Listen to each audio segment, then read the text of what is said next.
Assalamualaikum warahmatullahi wabarakatuh. Bismillahirrahmanirrahim. Alhamdulillahi munazzil kitab wa mujris sahab wa muallimil ulumi wal adab. Wassalatu wassalamu ala sayyidina Muhammad sayyidil anbiya'i wal mursalin wa ala alihi wa sahbihi ajma'in, amma ba'du. Yang saya hormati para kiai, pengurus MUI Kabupaten Jombang, dari pengurus harian beberapa hadir bersama. Yang saya hormati pengurus MUI kecamatan yang tergabung dalam Kawedanan Ploso. Yang saya hormati para rawuh semua, hadirin hadirat rahimakumullah. Di dalam mengemban tugas keulamaan, kita ini adalah satu-satunya yang ter-SK sebagai majelis ulama. Saya tadi angen-angen, apa sih bedanya dengan Nahdlatul Ulama? Kalau Nahdlatul Ulama itu masdar. Masdar itu kegiatan. Nah, kalau kita sudah ini majelis ulama, artinya yang mengaku sebagai ulama itu sebenarnya adalah MUI dibanding Nahdlatul Ulama. Jadi seakan-akan Nahdlatul Ulama itu hanya berusaha menjadi ulama. Kalau ini sudah ulamanya ini, sehingga tugas MUI itu berat sekali. Karena ulama itu di samping mengawal moral, mereka juga mengawal kehidupan-kehidupan yang mungkin tidak dipikirkan oleh kita semua. Di dalam surat Al-Qasas, saya membacanya dan ini kayaknya cocok untuk saya sampaikan pada pertemuan siang hari ini. Karena saya melihat banyak sekali kehidupan kita yang sangat terkontaminasi dengan materialistis. Di situ ada cerita tentang Qarun. Inna Qaruna kana min qaumi Musa fabahu alaihim. Qarun itu adalah orang yang sangat terkenal dengan materialisme dan mempengaruhi masyarakat sekitarnya. Sehingga orang-orang di situ, di sekitar Qarun itu, ingin bagaimana bisa seperti Qarun. Yang tidak berilmu. Nanti kalau berilmu nggak mau seperti itu. Yang tidak berilmu semua ingin seperti Qarun. Laula utia mislama utia Qarun. Andai kata diberi seperti pemberian Qarun. Kita lihat masyarakat kita luar biasa. Yang ditonton YouTube, Instagram, TikTok. Di situ banyak sekali orang-orang pamer kekayaan, flexing. Sehingga meracuni generasi muda. Yang mereka inginkan bagaimana bisa seperti itu. Seperti orang-orang sukses yang ada di Instagram, yang ada di TikTok, yang ada di YouTube. Seperti bagaimana iftitannya atau terpengaruhnya masyarakat Bani Israel dengan kejayaan Qarun. Nah, tugas ulama itu diantaranya adalah menasehati mereka. Jika di dalam ayat itu qala lahu qaumuhu la tafrah innallaha la yuhibbul farihin. Siapa qaumuhu ini? Ya, saya para ulama tafsir mengatakan ada dua. Kalau bukan orang mukminun ya Nabi Musa. Jadi yang menasihati Qarun Nabi Musa. Saya anggap inilah ulamanya. Jadi ulama harus mampu membentengi masyarakat dari keterpesonaan dengan kecintaan duniawi. Kita tidak memungkiri bahwa hubud dunia itu memang ya menghinggapi kita semua. Karena zuyyina lin-nasi hubus syahawati minan nisa wal banin wal qanatiril muqantarati minadz dzahab. Itu semua nih kulo termasuk. Tetapi bagaimana kita bisa meniru bagaimana peran ulama yang ditegaskan dalam surat Al-Qasas itu. Apa nasihat? Pertama adalah wabtaghi fima ataqallahu daral akhirah wala tansa nasibaka minad dunya wa ahsin kama ahsanallahu ilaik wala tabghil hasada fil ardi. Di dalam ayat ini ada dua perintah, ada dua larangan. Perintah yang pertama adalah kita harus mengoptimalkan potensi pemberian Allah untuk mencari akhirat. Wabtaghi fima ataqallah. Apa yang diberikan Allah kepada kita ditujukan untuk mencari akhirat. Ini penting. Jadi para ulama, seumpama kita ini sudah termasuk majelis ulama, harus mengemban beban keulamaan, maka bagaimana bisa menjaga ritme kita ini, perjalanan kita dalam ngabdi kepada masyarakat ini untuk mencari akhirat. Potensi yang diberikan kepada kita berupa persaudaraan seperti ini, berupa kesehatan, berupa keriangan, kenyamanan, kita gunakan untuk mencari akhirat. Ini penting. Kita membentengi umat itu dengan memberikan contoh. Memberikan contoh. Kalau mau moco nih, ya apa sih carane ngapi anak? Ini kan ada apa nih? Ada pas momentum mendidik anak-anak sekolah. Ternyata kesimpulan para ulama, anak itu tergantung ibunya. Dalilnya adalah Rabbana hablana min azwajina wa dzurriyyatina qurrata a'yun. Berarti kan azwaj dulu.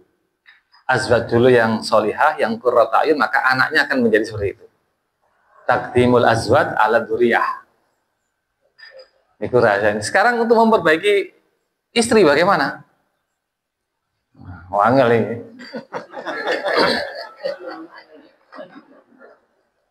Untuk mendidik seorang istri menjadi wanita yang solihah ini berat. Tetapi ada clue-nya, ada kuncinya. Ternyata di surat Al-Anbiya juga ada sedikit persinggungan ke sana yang bisa kita tarik kepada islahul azwaj. Apa itu? Nabi Zakaria itu minta kepada Allah punya anak. Lama tidak diberi. Lalu fastajabna lahu, diberi akhirnya. Lalu Allah dawuh apa? Wa aslahna lahu zaujah. Saya jadikan istrinya baik. Nah, ini baik ini bisa baik secara moral, baik secara apa namanya itu? Keturunan, ya. Artinya dia akan mampu melahirkan. Tetapi kita ambil dari aspek moralnya. Bahwa istrinya Nabi Zakaria menjadi solih, menjadi solihah. Kenapa itu?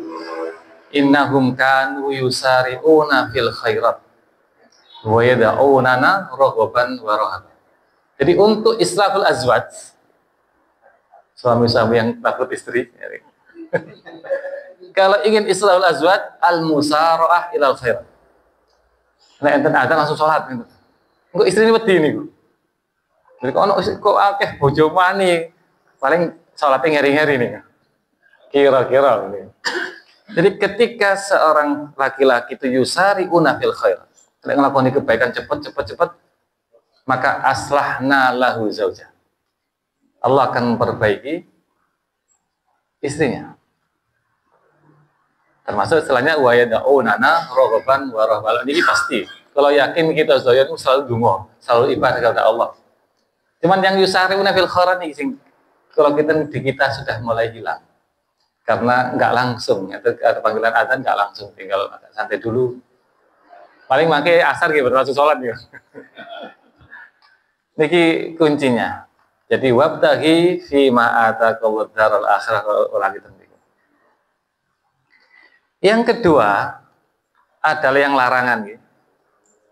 Walatan sanasibaka minad dunya. Niki istilahnya adalah adamu nisyan ad-dunya. Tidak boleh melupakan dunia. Jadi orang-orang yang bekerja untuk akhirat pun itu dilarang oleh Allah untuk meninggalkan dunia. Artinya harus ada dalam kehidupan kita ini mikir dunia itu harus ada. Termasuk mikir islahnya, mikir kebaikan dunia. Termasuk di situ nanti. Dan para ulama mengambil kesimpulan bahwa tidak dilarang at-tana'um. Golek kenikmatan dunia nggak dilarang, santai-santai itu nggak dilarang. Karena walatansa, ada jatahnya. Kita semua punya nasib, punya bagian di dunia ini yang memang harus kita ambil untuk mencari akhirat. Itu bedanya dengan orang lain. Kalau non ulama hanya mikir dunia. Kalau kita mikir akhirat, dunia ditarik. Kalau non ulama hanya mikir dunia, akhirat dilupakan sama sekali. Tapi kita tidak, kita mikir akhirat, dunia kita tarik menuju akhirat. Ini pesannya Nabi Musa atau pesannya ulamanya Bani Israel kepada Qarun, orang yang bergelimang harta. Yang ketiga, wa ahsin kama ahsanallahu ilaik. Membiasakan untuk berlaku ihsan. Nah, apa itu ihsan ini? Kama ahsanallahu ilaik. Ini kuncinya. Berbuat baiklah sebagaimana Allah berbuat baik kepadamu. Bagaimana Allah berbuat baik kepada kita? Tidak ada sebabnya.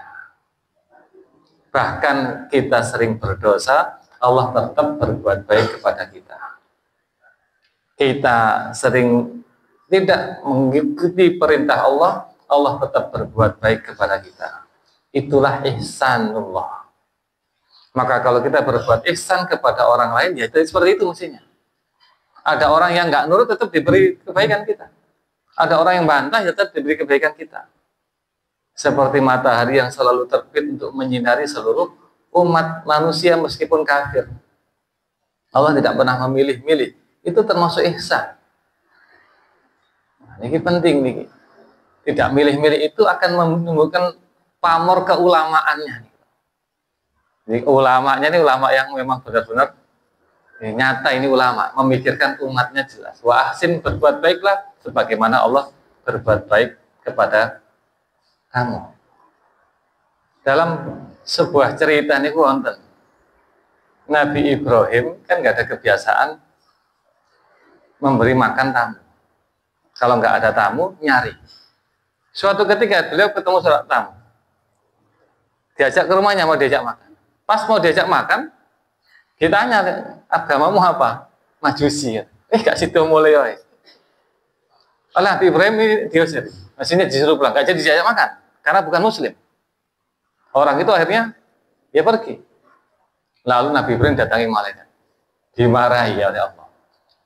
Hei Ibrahim, aku puluhan tahun maringi mangan wong iku padahal gak nyembah aku. Kamu mau memberi makan sekali aja gak syarat Islam.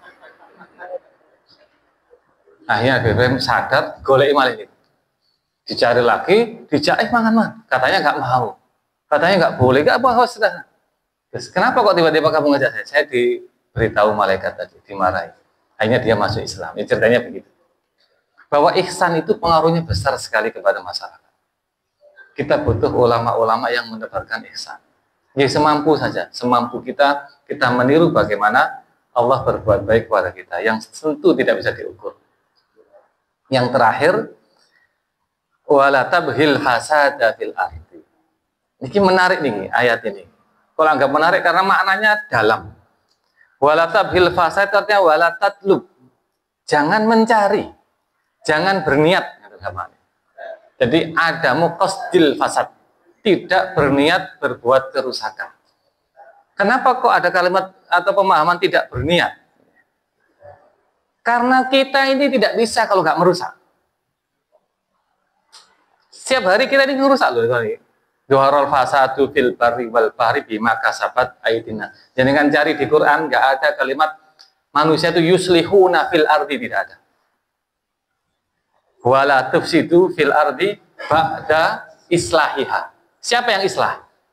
Bukan manusia, Allah. Yang mengislah bumi itu Allah. Kita tidak pernah mengislah bumi. Kita ini hanya tidak merusak, gitu aja lah. Cukup kamu tidak merusak, itu aja cukup. Cukup kalian tidak merusak bumi, itu saja. Jangan berniat merusak. Karena kita nggak meniat merusak pun tetap merusak. Gitu. Tetap merusak. Yang bedakan itu niatnya. Kalau dijelaskan malih, kita membuang limbah, apa nih, cairan-cairan kotoran manusia, kotoran apa nih, jemuran-jemuran itu, semuanya diolah kembali oleh tanah dikeluarkan kembali menjadi air yang bersih. Siapa itu? Manusia. Bukan, itu Allah.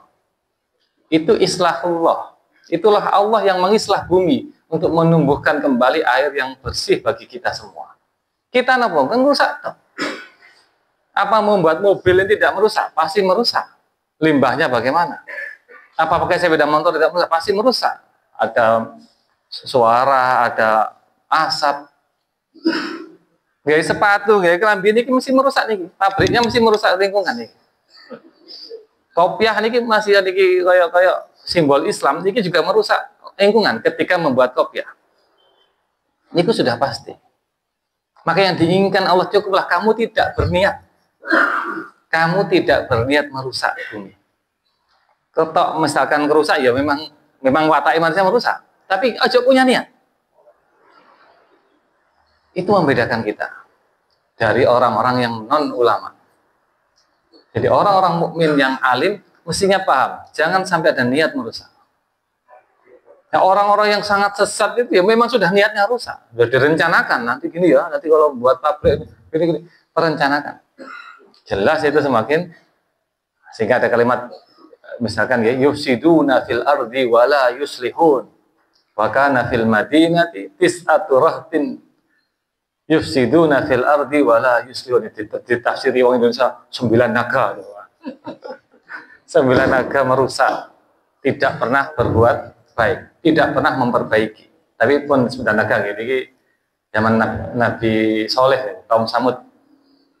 Salah lek tafsirnya 9 naga. Artinya semangat merusak itu jangan sampai ada di hati para ulama. Dan jangan pernah kita GR. Aku sudah memperbaiki bumi. Boten jenengan. Yang memperbaiki bumi adalah Gusti Allah.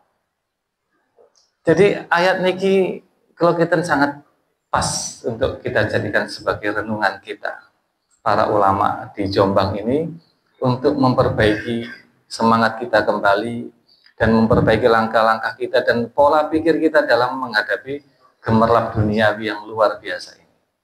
Semoga dengan kita memperbaiki diri ini, aslahallahu dzurriyyatina wa azwajana wa auladana wa mustama'ana. Terima kasih, mohon maaf, mungkin program-program MUI tetap terlaksana dengan baik, bisa lancar dan membawa kemanfaatan untuk kita semua. Matur nuwun dan pangapunten. Assalamualaikum warahmatullahi wabarakatuh.